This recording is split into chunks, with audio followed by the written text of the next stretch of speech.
week, we get the opportunity to visit with Oklahoma City Police Chief Gourley. And this week, we're talking about a problem law enforcement in the metro and across the country are dealing with, and it's swatting. Can you explain for those who may not understand what swatting is?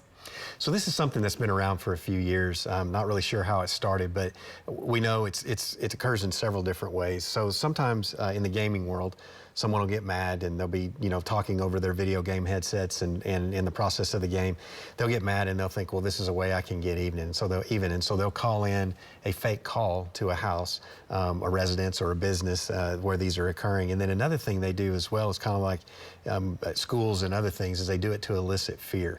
And so what it is they want to elicit a large law enforcement response.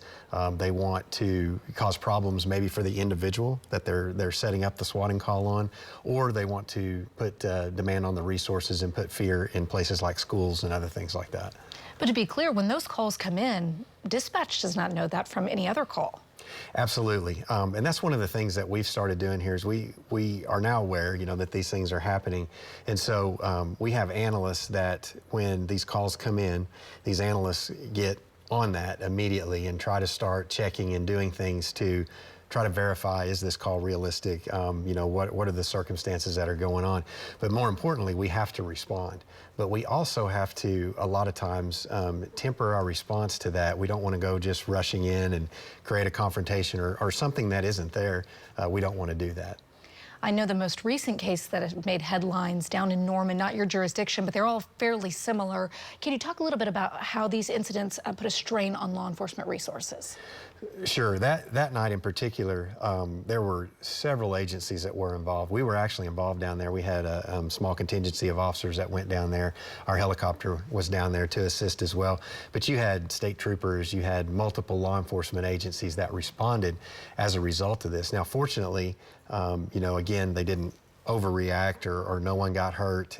There was not actually a shooting, but if you think about it, on a weeknight or on a night like that where we're trying to respond to other calls and handle other incidents, and you get a lot of resources going to that, it can tend to slow down our response to other calls.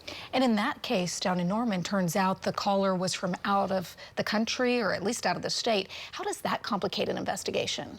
So it complicates it to some extent, but we also work very closely with our federal partners, the FBI especially, and if the suspect falls out of our jurisdiction, they will pick that up and they'll do everything they can to track that individual down, even if they're out of the country, if they can identify that person.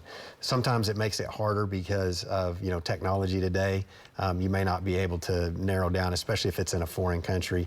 They may not have the technology that we do to trace these calls down, so we may not be able to pin down who that person is, but we're going to investigate it. Our federal partners are going to help us with that, and we're going to do everything we can to bring those folks to justice. Thank you so much. These are tough situations. We appreciate the insight on these swatting calls. If you have a question for the chief, you can submit questions by sending us an email, or you can watch previous sit-downs at news9.com/chief.